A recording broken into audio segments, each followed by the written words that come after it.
સુરતના લાલગેટ પોલીસ સ્ટેશનની હદમાં આવેલા સૈયદપુરા વિસ્તારના નાગોરીવાડમાં એક ગંભીર આક્ષેપ સામે આવ્યો છે.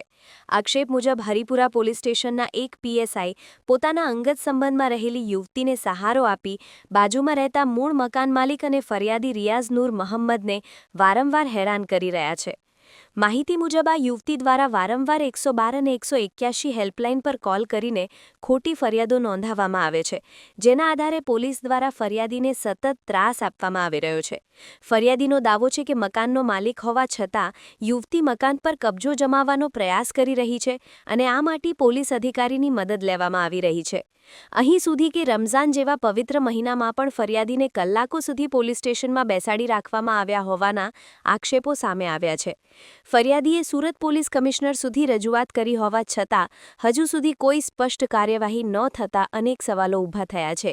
સાથે જ લેન્ડ ગ્રેબિંગ અંગે પણ ફરિયાદ નોંધાવવામાં આવી હોવાની માહિતી મળી રહી છે. ઘટના એ બની છે કે અમારી મિલકતના અંદર છે ને આજે 40 વર્ષથી કબજો જમાવીને બેઠા છે અને એ એકલા હતા અને અત્યારે એની છોકરી ડિવોર્સ લઈને આવી છે, 2 છોકરાઓને લઈને, અને એ જબરજસ્તી અમારા મકાનમાં કબજો કરવા માંગે છે ને એ 2 બચ્ચાને ત્યાં મોટા કરવા માંગે છે ને અત્યારે વારંવાર પોલીસની ધમકી આપ્યા કરે છે અમને કે આ સાહેબને બોલાવીશ ને વાર બોલાવે જ પણ એ 10 મિનિટમાં પોલીસવાળાને બોલાવી લે છે. કયા વિસ્તારની ઘટના છે? અને આ પોલીસ સ્ટેશન આપણે લાગે લાલગેટ પોલીસ સ્ટેશન અને અમારું લાગે સૈયદપુરા નાગોરીવાડમાં રહેવાનું. કોઈ પોલીસ ચોકીના અધિકારીની અંદર સંડોવણી સામે આવી રહી છે, શું નામ છે અધિકારીનું?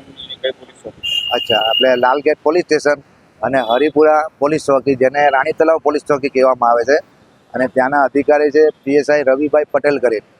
એ વારંવાર અમને આવી રીતે હેરાનગતિ કરે છે. રમજાન મહિનામાં પણ તમારી સાથે એ લોકોએ કલાકો સુધી બેસાડી? હા, રમજાન મહિનામાં 8 કલાક સુધી બેસાડી રાખેલા અમને, અને રોજો ખોલવા પણ નહીં જવા દે અને નમાઝ પઢવા પણ નહીં જવા દે. તમારે સુરત પોલીસ કમિશનર પાસે શું માંગ? અમારે સુરત પોલીસ કમિશનર સાહેબ પાસે એ માંગ છે કે અમારી પૂર્વજોની મિલકત છે તે અમને પરત અપાવવા વિનંતી છે. જે મકાન છે એમાં કોઈ ગેરકાયદેસર પ્રવૃત્તિઓ ચાલી રહી છે? હા, ચાલી રહી છે. ગેરકાયદેસર પ્રવૃત્તિઓ ચાલી રહી છે. એના વિડીયો બી અમારી પાસે છે કે એ પાછળની વાડીમાંથી પતરા ઉપરથી ચડીને માણસ ઘર સુધી આવે છે.